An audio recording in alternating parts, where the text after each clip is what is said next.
Welcome to the show, everybody. Sean Palmer's over here. Seth Kamens is over there, the old man. Live from New York. It's Saturday. I was going to say, it's Thursday. It's Wednesday afternoon. It's Wednesday. Some random hotel room. Random hotel room in New York City.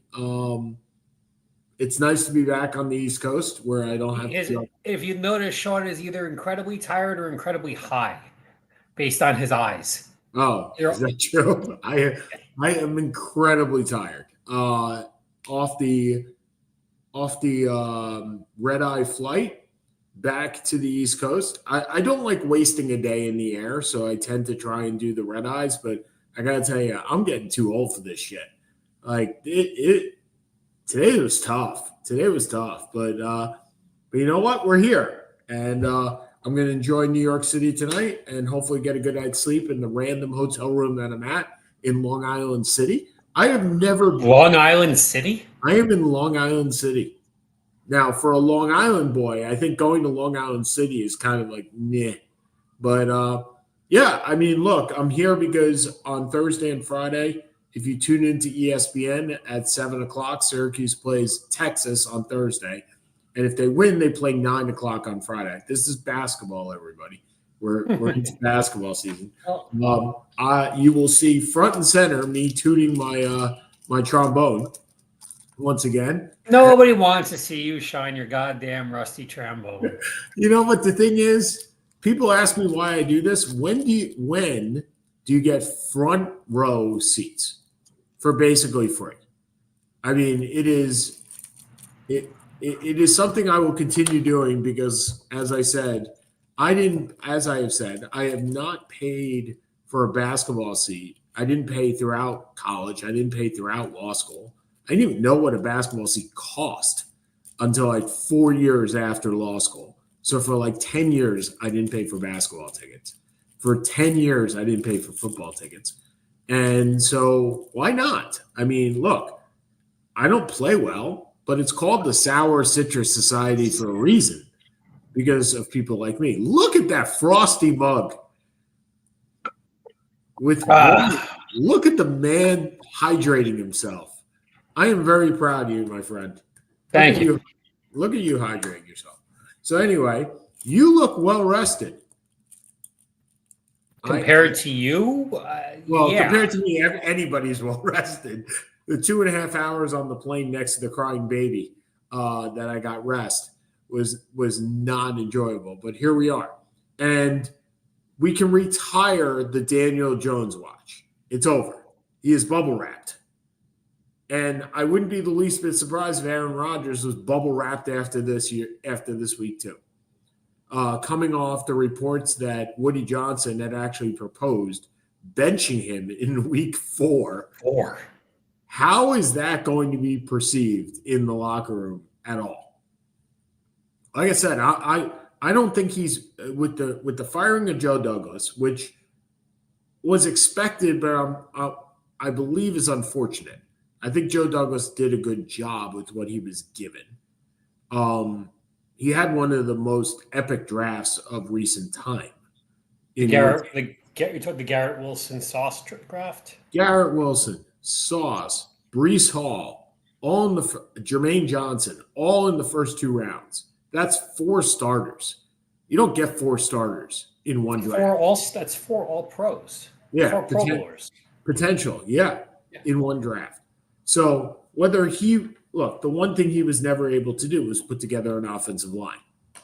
And that cost him. I have no idea what that feels like. Hey, at least you got one Pro Bowler out of it. He's just hurt the whole year. He's been hurt for the last 2 years. What the heck's the difference? Yeah, and Evan Neal is where? So the Daniel Jones watch is over. I don't believe I would not be surprised if Tyrod Taylor was at the helm for the Jets next week when they go against Seattle. And as you told Jake when they lost to Indianapolis, Uncle Sean's happy with this. He's happy with the loss. And the thing is, I don't foresee either one of these teams taking a quarterback in the first round this year. Or let me go this way. They shouldn't. I think it depends where they end up drafting. But the problem you have is this. You're the New York Giants. Yep. I mean, I'm assuming you're going to say they're going to sign Sam Darnold. I'm going to say they're going to sign somebody. Let's say Sam Darnold. So do you do Justin Fields as a bridge, see if he can pull it off, then wait for 26? If you're the Giants, I think that's exactly what you do. I mean, the irony would be Sam Darnold coming back to the Jets. That would be the absolute irony of it all. I mean, Do you see that happening? No.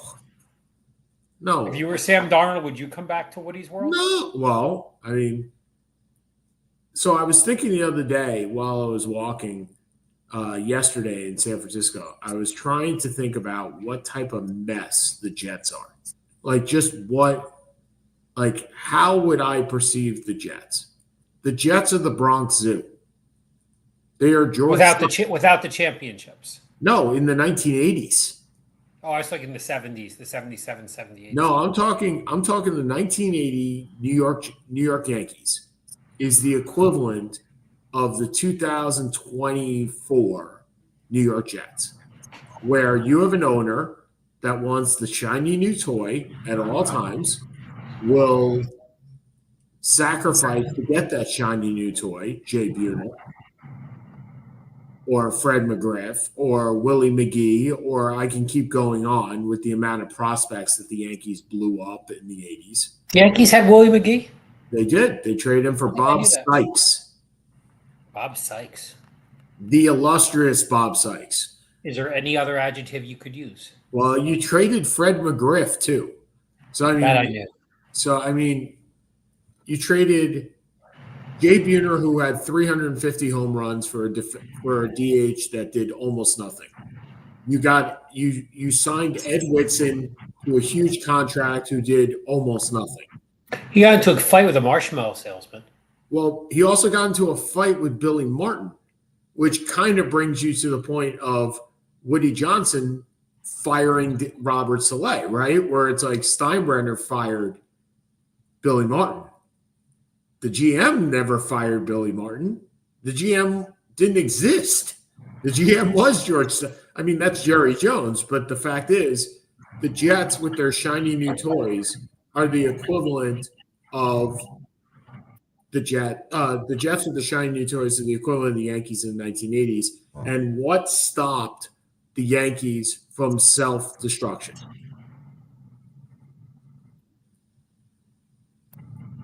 Is this rhetorical, or am I supposed to? No, you know the answer. What stopped the Yankees from self-destruction in the 90s? Oh, when he was suspended for a year and Gene Michael came in and calmed everything down. Correct. So what the Jets need is Woody Johnson to be appointed to some far-off land as an ambassador and go away. Because guess what happened the last time he went away? They played okay. Go away, Woody. Just go away. Find a place. Look, with the Saturday Night Live cast that our illustrious new president is giving cabinet posts to, why would Woody Johnson not be in there as well? Please take him away. I mean, you can't force him to sell the team, so you might as well take him away at this point. The Giants, we hope, have a little bit more stability, but is Stone going to make it out of this year? I mean, look, I think so. But the problem they have is this. Let's say Shane and Dable make it out of this year. Yep. Remember, 2 years ago, Dable was the coach of the year. Shane had I mean, he did. He won the coach of the year. Yeah, but it's what can you do for me lately? It's I understand. So okay. The problem you have is this. So now both of them are playing, or they're not exactly getting a long-term extension off the last 2 years. So next year has to be better. And what I've firmly come to the conclusion is when you know you're running into a lame duck year, unless there's a massive transition, you're obviously going to forego. It's like the Billy King syndrome from years ago. You're going to forego the future to up the mediocrity of the present. Hello, Joe Douglas. That's what he did all year. Right, but you didn't know what Rodgers had left. You didn't. Nobody did. Right. Okay. So I mean, if I remember correctly, you had them going to the AFC title game, I did. and that was before Devontae Adams. They traded for Devontae Adams. I did. So you had a hope that Aaron Rodgers still was Aaron Rodgers. Yes. We 100%. right. So there was a reason for your thought process. I mean, the Giants don't have anyone. I mean, you got to hope that Tommy DeVito is the Tommy DeVito. I hope Tommy DeVito is a third string quarterback. He also went for $140 in our league today. 140? Yeah. By the way, we finished second with 33. I thought we were going way too high with 33, but I was just kind of letting you do your thing. Yeah, Brooklyn Football Club used up all their free agency money today. Do they realize that there's going to be 4 more quarterbacks who are going to get hurt in the next 3 weeks? I don't know. He actually had to. We're playing him this week, but we do not play. He's not playing DeVito. So he's not playing his $140 pickup. No, because he has 2 actual starting quarterbacks who are not named Tommy DeVito. But anyway, it'd be funny if Drew Lock started then. Well, I mean, I don't think Drew Lock's going to start because I don't think they want to pay him. I mean, he's got he's got incentives based on playing time. So why would okay. Yeah. I mean, that's where his incentives lie.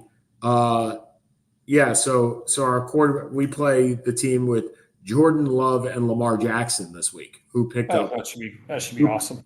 Who picked up I keep wanting to say Danny DeVito, but no, Tommy DeVito for $140 today. Anyway, okay, so you don't have a quarterback.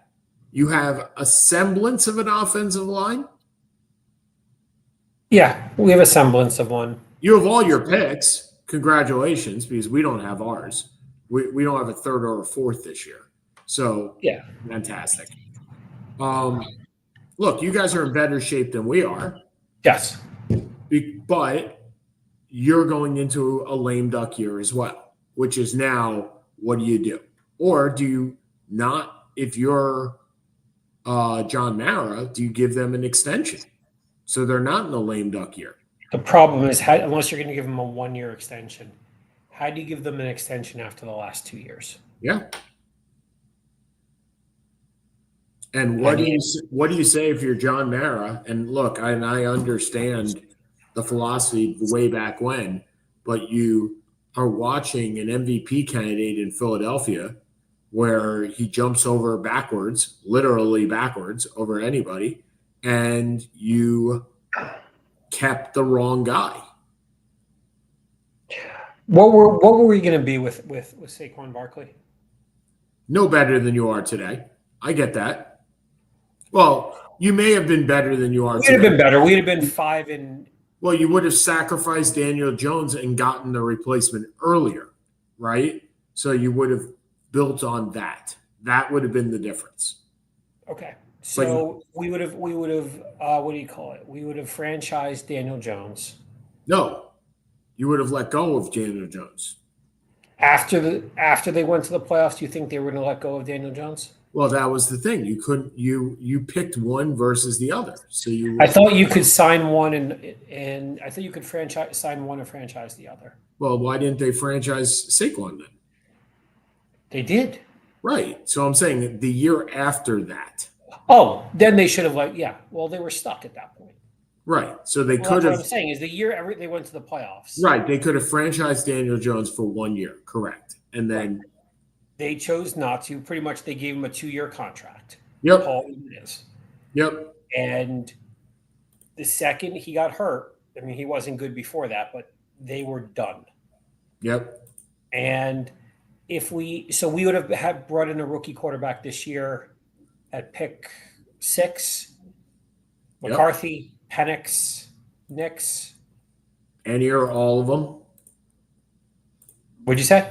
Any or all of them, yeah. And you would have had no offensive line, and you would have been in the exact same situation. And no wide receivers, and we'd be stuck. So it's 6 of one, half dozen of another. Look, the rule to the NFL, it's not a rule, but it's you either have to hit big in the first round or you have to get your quarterback late in the draft and have a surprise, right? Look at Kirk, or you sign a free agent quarterback, right? I mean, Brock Purdy is the 7th round pick, right?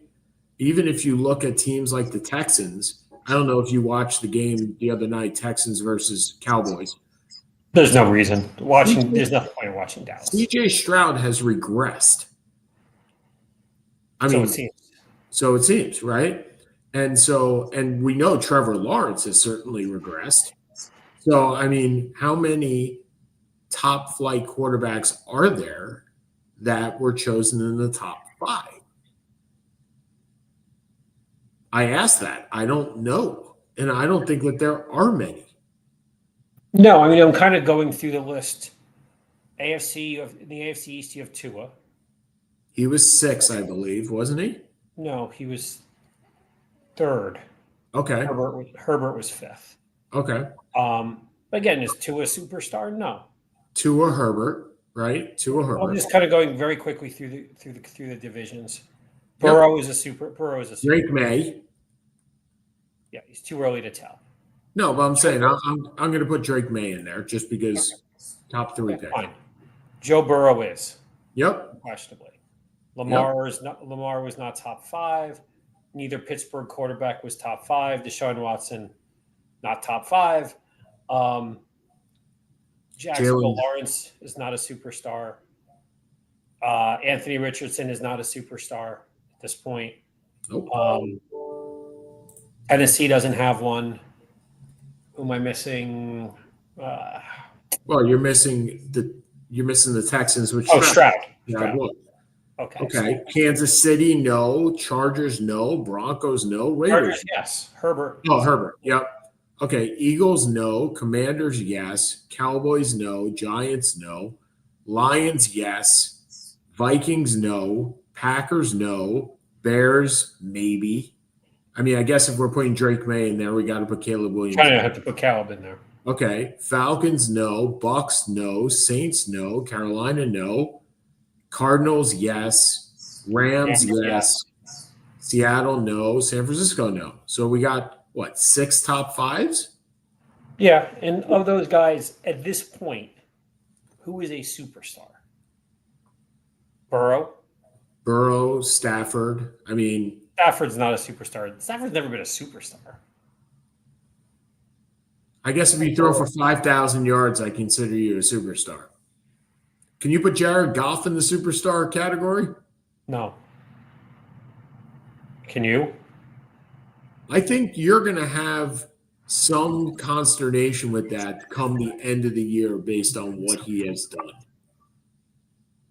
I mean, aside from one game, he is completing 73% of his passes, which is historic.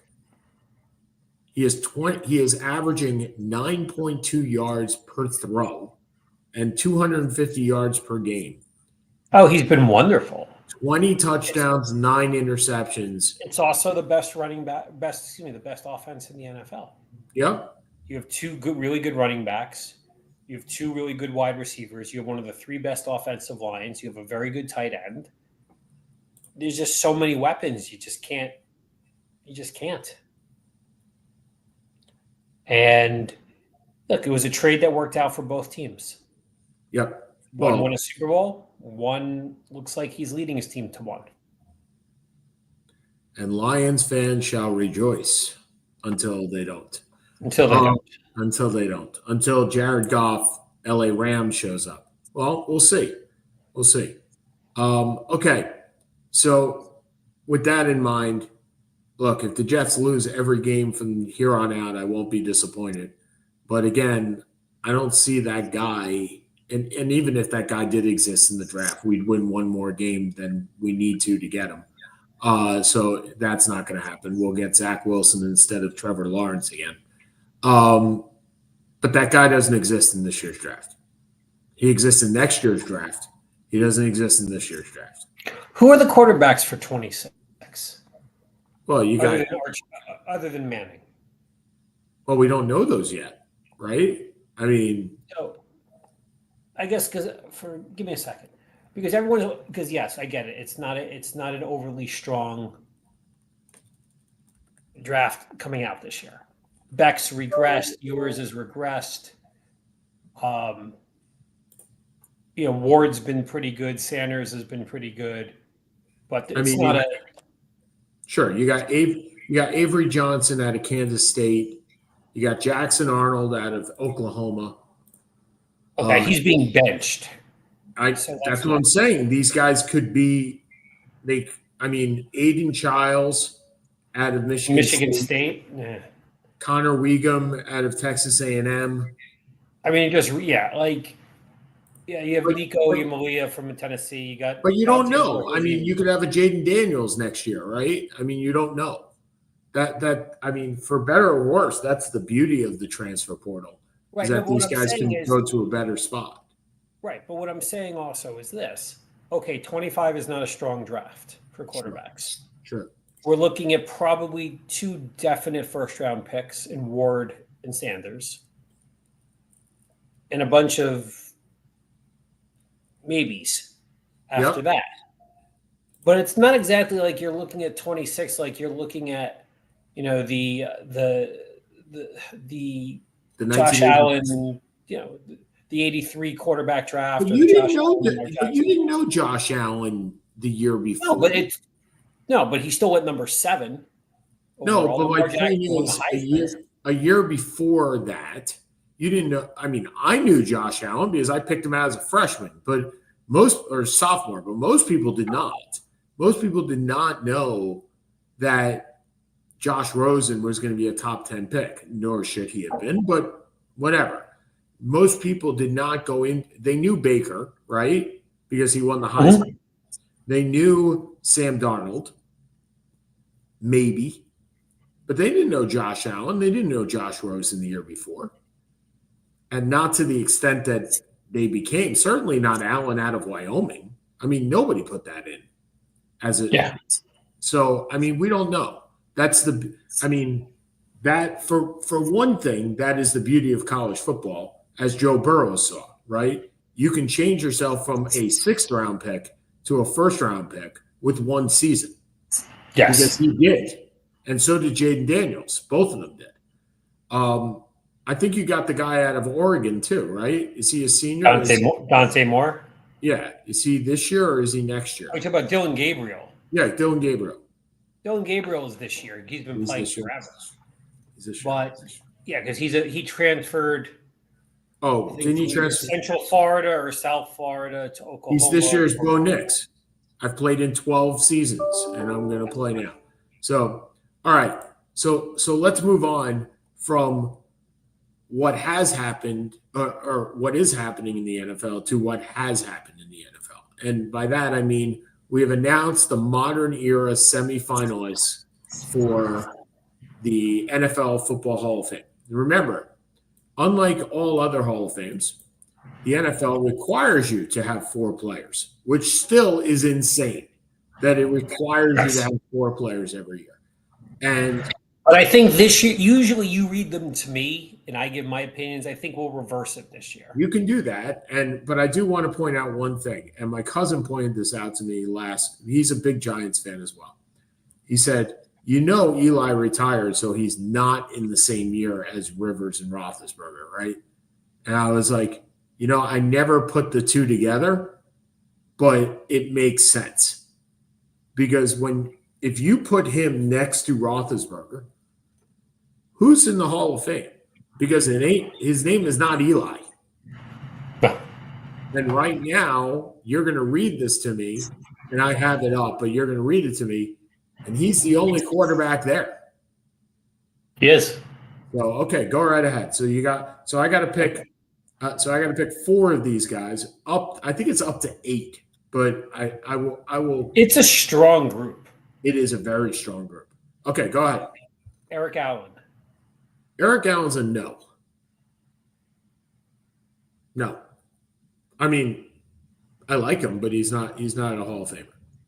Jared Allen. No, Jared Allen's going to get a lot of a lot of push because of his sacks. Jared, and I think he won a Defensive Player of the Year at least one year.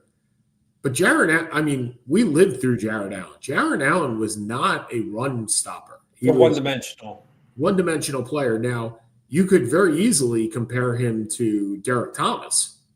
And Derek Thomas is a Hall of Famer. So I could see where that is. So keep going. Willie Anderson. I love Willie Anderson. I mean, why do you love Willie Anderson? Well, Willie Anderson played on some really, really bad teams. Yes. And he was really, really good playing on some really, he's like the modern day Anthony Munoz. He's like, I think you're going to compare him to Joe Thomas. I could go that route too. And he played on one team. So I'm going to put Willie Anderson on the side. Is that in or out? And maybe if I need 4, he might come in. I'm not going to need 4. Anquan Bolden. No, never the best. No, he was the best wide receiver on those Ravens teams. But if you're not the best receiver on your team, you shouldn't be in the Hall of Fame. Apologies to Isaac Bruce, who also should not be in the Hall of Fame.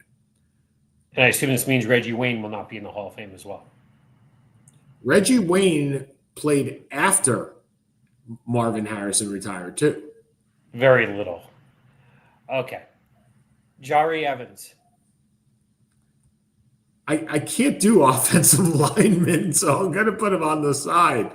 I know he got a lot of Pro Bowls, so we'll put him on as a maybe. So I think there's only 4 offensive linemen. So go ahead. Antonio Gates. Yes, 100%. Revolutionized that position. He should have gotten in. He was the first non-tight end in college, the first basketball. I guess you could say Gonzalez was. He literally was the first basketball player. No, Gonzalez was. I thought Gates came out before Gonzalez. I don't think so. No. Gates came out in 2003. Gonzalez came out before that. You're right. Gonzalez played in the 98 NCAA tournament, I think. Right, for Cal. Yeah. Okay. Well, out of Kent State, I will put Mr. Gates in the Hall of Fame. James Harrison. Yes. Are you saying this because you're afraid he'll beat the crap out of you? Yes. No. James Harrison if we're putting Eli in for 2 iconic games, James Harrison's interception for a touchdown is the greatest play in Super Bowl history. Is an iconic play. So if we're putting Eli in for literally 4 throws, James Harrison, who won a Defensive Player of the Year and had one of the most iconic Super Bowl plays ever, gets in.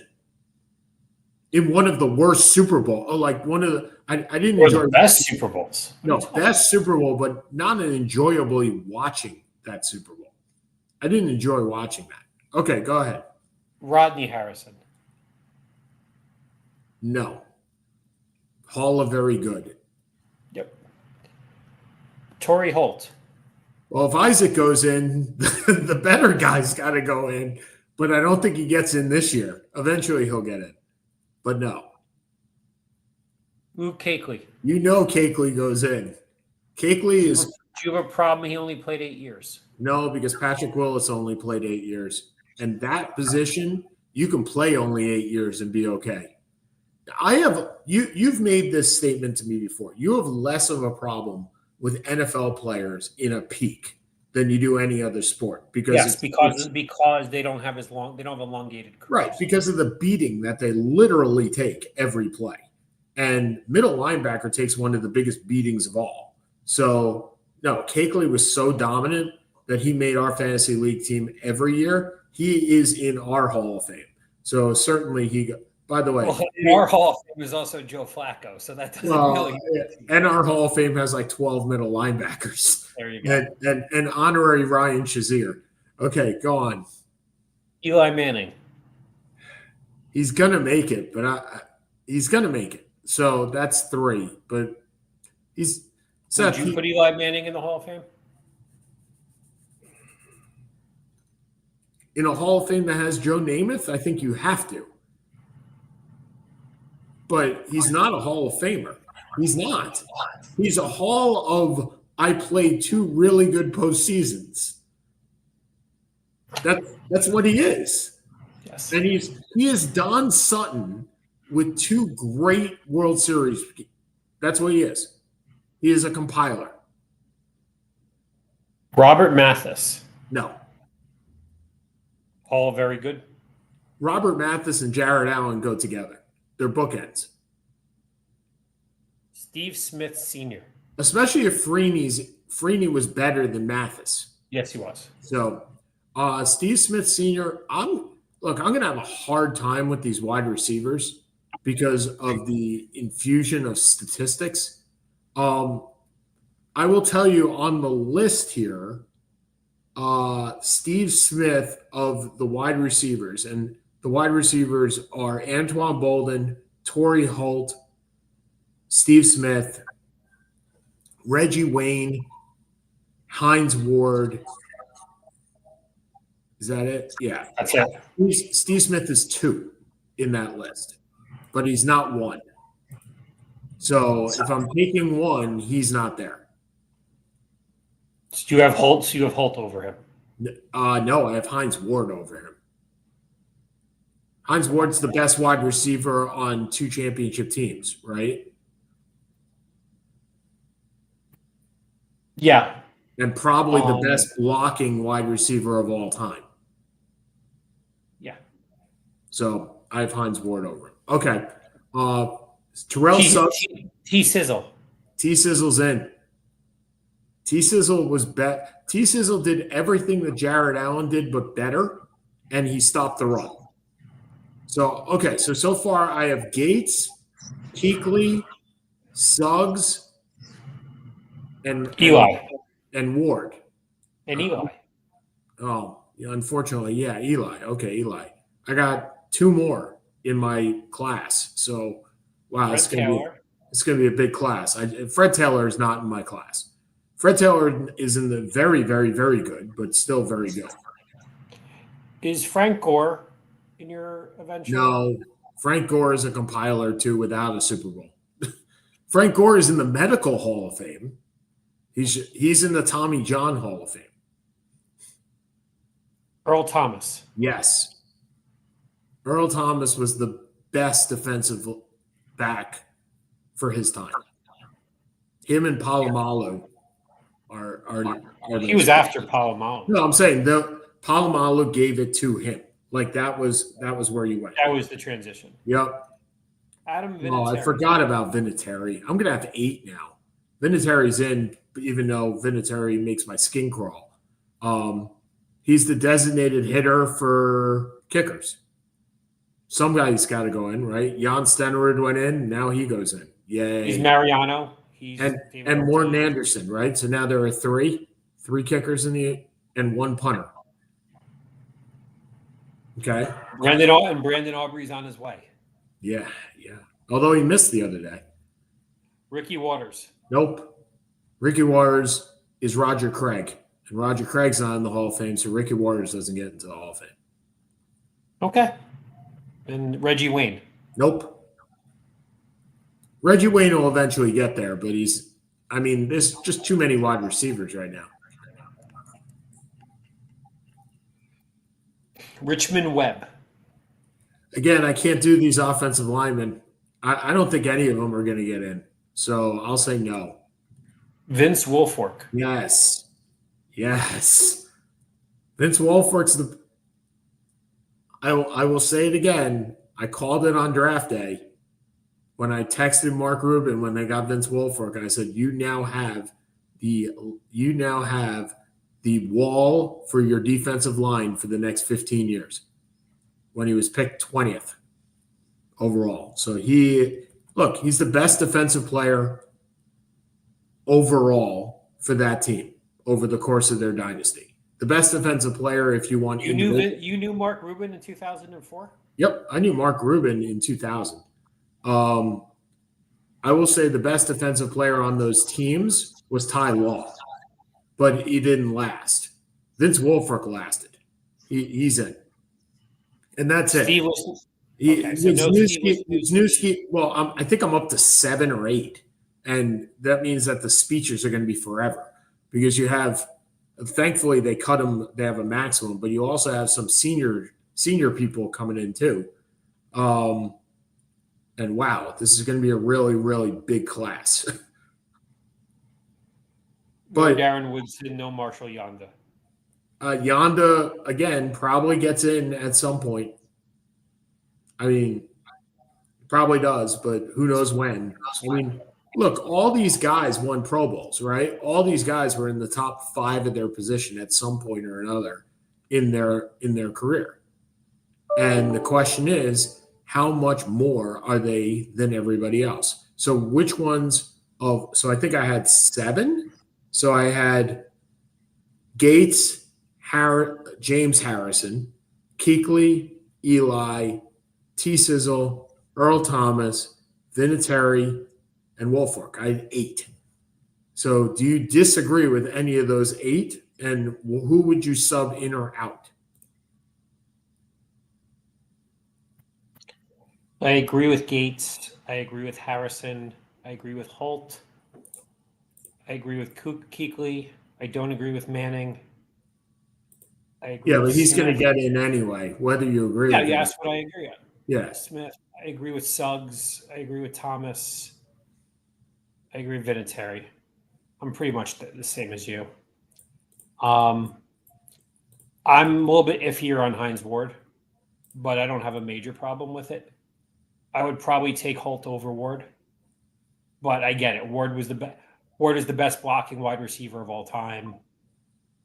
I just don't know how good a wide receiver he was in comparison, without the blocking, in comparison to the other ones that are on this. Smith is my number 1 out of this group. Right. Smith was amazing, considering his size and the lack of help that he had. Well, that's true. I mean, that's where Smith wins over everybody else, right? I mean, he'd be the first Panther, right? No. Well, Kuechly would. I mean, one of the 2 of them. Oh, you got Sam Mills. Yeah, I think there was 1 or 2 others. I'd have to go back. But Smith, I mean, look, he had Mushin Muhammad, who was very good for a few years as number 2. But he didn't have a heck of a lot of help. You got Kevin Green. Kevin Green and Kevin Green was a Ram as much as a right. Kevin Green, Reggie White, Donnie Shell, Mike McCormick, and Bill Polian all spent. Donnie Shell. I guess he was a coach. I guess he was a coach. Okay. Yeah, that's not. I guess he was a coach. Not a thing.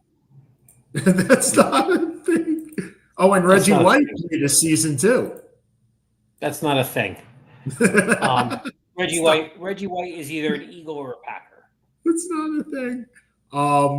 Okay, so Donnie Shell worked in the Panthers front office for 15 years in community and player development. So that's not a thing either? That's not why he got into the Hall of Fame. No, agreed. Okay. So I'm going to flip this on you because guess what else came out this week? What else came out this week? The Baseball Hall of Fame ballot came out this week. Did it really? It did. Shows you how fascinated I am by this. Okay. Let's see what we got. All right. Now this, you can have as many as you want. Okay. Now I'm not saying you should have as many as you want because holy cow, please no. But this, I'm trying to find the ballot. So here's the ballot. Wait. I need the actual ballot. Where is the whole ballot? Here's MLB.com. All right. These are the first-time players. And then we'll get into the rest. Okay? So first-time players. Dustin Pedroia. No. Felix Hernandez.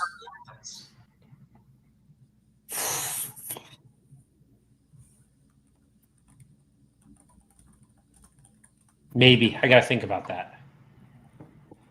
Okay. Wait. Oh, here we go. Okay, Billy Wagner. I'm going to just go in order here. Billy Wagner. Well, this is Billy Wagner's last year, isn't it? It is. I'll go in alphabetical order. Bobby Abreu, Breu's not getting in. Carlos Beltran, I think he will eventually get in. I don't know if he'll get in here. 57% last year. Just throwing it out Okay, there. so he's on his way. He's on his way. Mark Burley, Not getting in. Carlos Gonzalez, Not getting in. really good player. Like really good player. Curtis Granderson. Yeah, but he's not going to the Hall. No, I get it. Curtis Granderson. Curtis Granderson's not going to the Hall of Fame. Felix Hernandez, you said maybe. Yeah, I'll leave that as a maybe. Torrey Hunter, No. another really good player. Good player. Adam Jones, No. Andrew Jones, I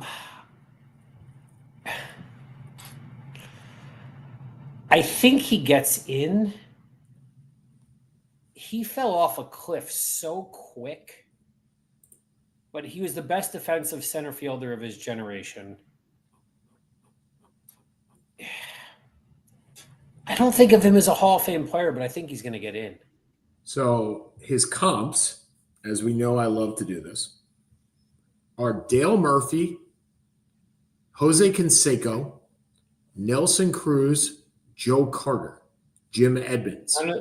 All of them Hall very good. None of those are Hall of Fame. All very good. I don't think the only two Hall of Famers that are similar are Gil Hodges and Duke Snyder, and those guys played in a different era. So I don't. They played in the 50s. That's not comparable. Right, you're not. Those are not contemporaries to me. The other thing is he got most of his WAR, wins above replacement, as a defensive player, right? Yes. I mean, he was a all-star 1, 2, 3, 4, 5 times.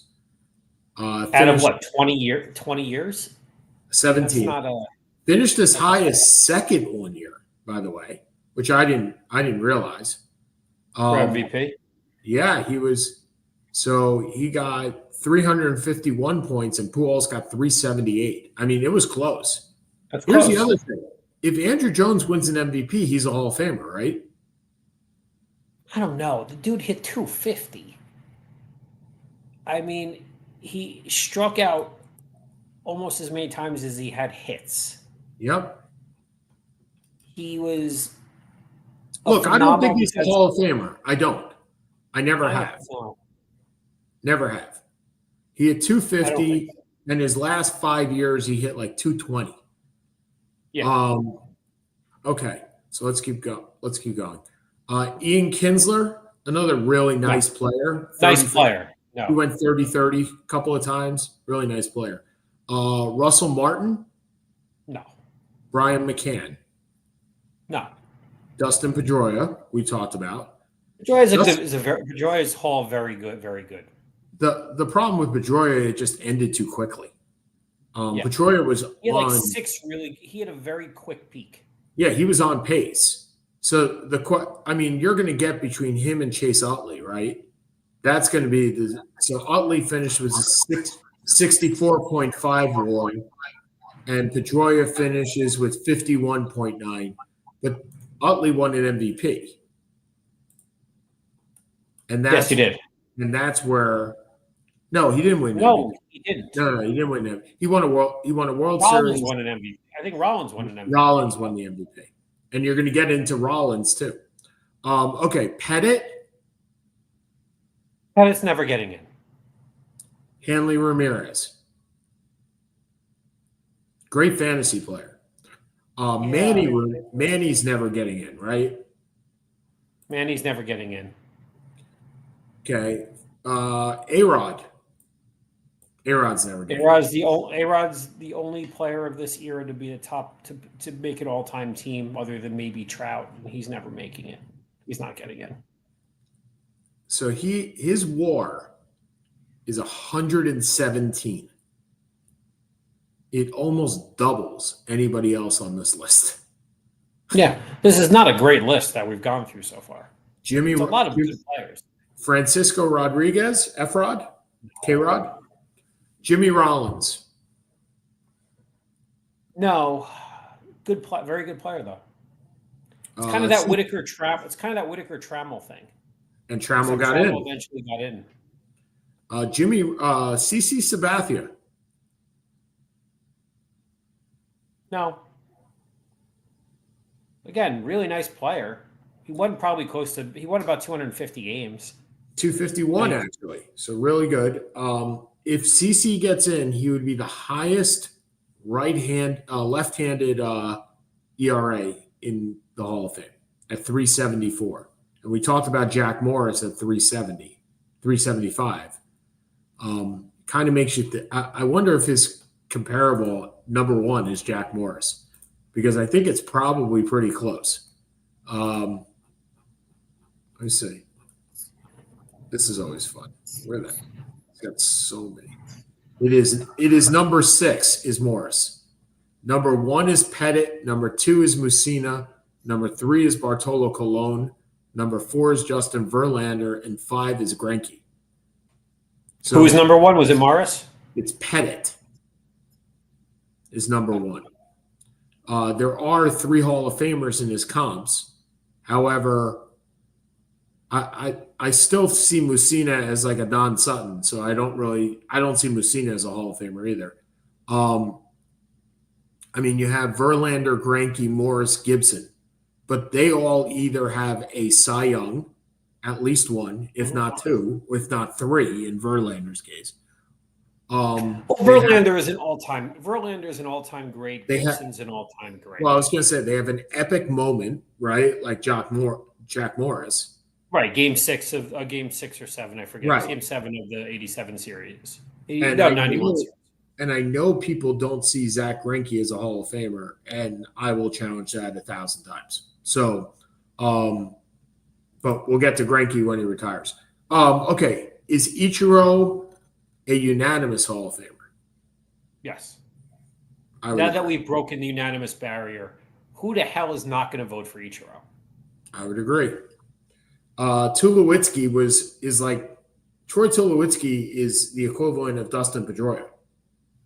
They were on pace, and they just he had like a 7 or 8 year really nice run. But the problem is they also really he never played in any important games. Right, and he just got hurt over and over and over again. He played 1, 2, 3. He only played 3 seasons of 140 games or more. That's crazy. Out of 13. But he was a nice player. Did he win I forget if he won an MVP, but he did not. He finished 5th twice and 8th once. Okay. But as a shortstop, he went 30-105 with an OPS of 916 and for 5 years, his average in 5 years was 24 home runs, 76 RBIs with an OPS of 938 as a shortstop. That's fabulous. Okay. Moving forward. Chase Utley? No. I mean, Utley, Pedroia, Tulowitzki, you're all kind of in that same circle. I don't see any great differentiation.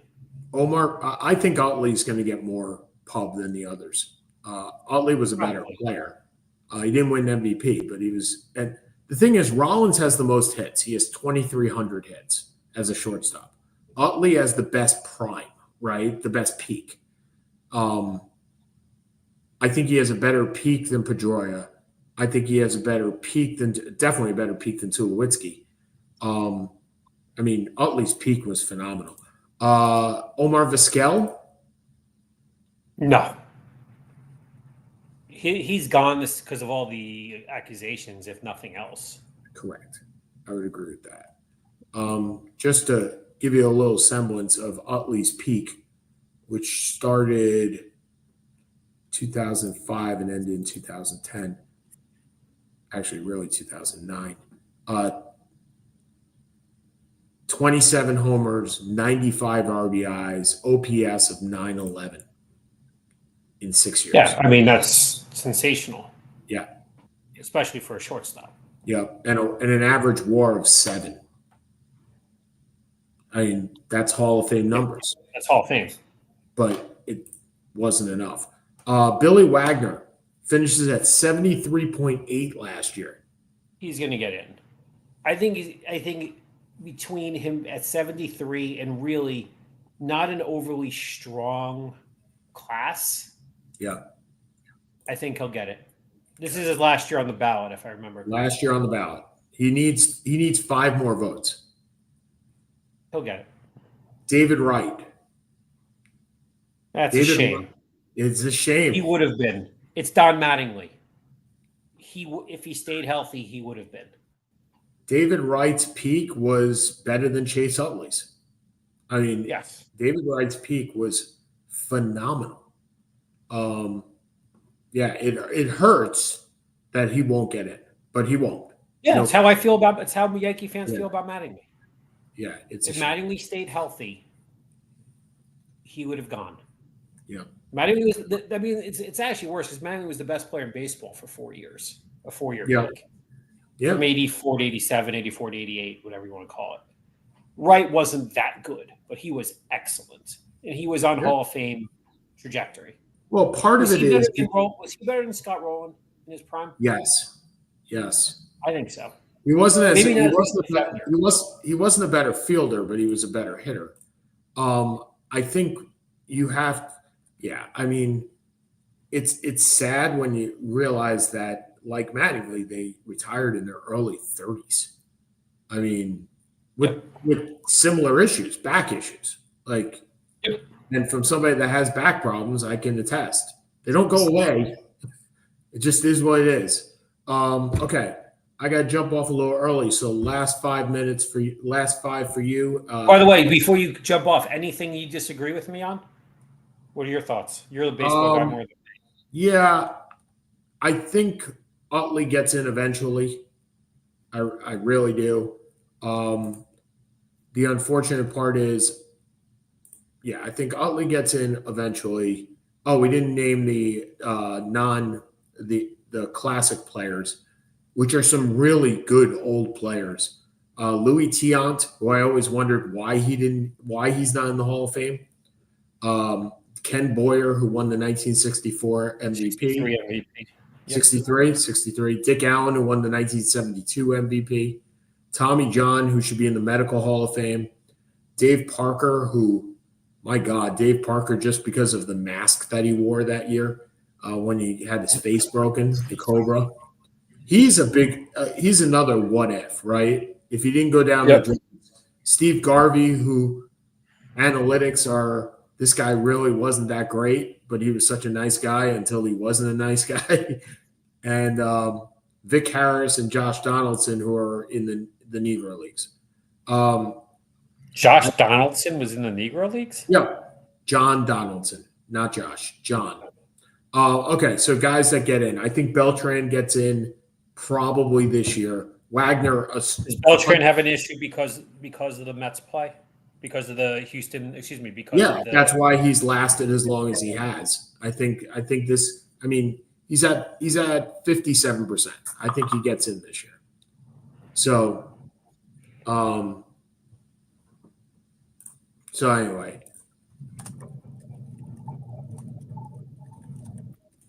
Okay. Do you want me to do my? Do you want me to? Yeah, go for your 5. Because I gotta jump soon. Okay. Au revoir. To the greatest clay court tennis player of all time, my all-time favorite player, Rafael Nadal, retires at age 38, 39 after 22 years. Probably the most underrated of the great trio. Everyone talks about the elegance of Federer, Djokovic is, but there was no one ever grittier to watch than Rafael Nadal on clay.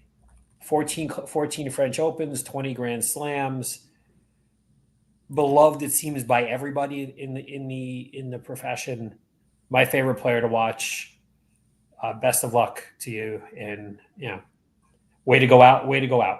The funny thing is, I was going to talk about Nadal as well because I've always been from the time that I was in summer camp, I played on a clay court, and I loved playing on clay courts. I think it was more because my knees bothered me more than anything else, and clay courts were generally the best on your knees. And it was a slower field, right? Where if you didn't have a dominant serve, then clay was probably the best for you. And so seeing Nadal play on clay kind of brought me back to the clay courts that I used to play on, and I loved watching him play on clay. Much the same way as I loved watching Sampras dominate on grass, right? Where you have one, if you can find your thing and you can be that dominant person, I never have a question about a gymnast that dominates on their one part of gymnastics. Look, whatever you do it the best. And so that's where he did. So au revoir to that point, especially since we're talking about the French Open all the time. So for Seth Kamens, I'm Sean Palmer, Seth and Sean Sports. We'll see you guys later. Have a great week, everybody. Bye-bye.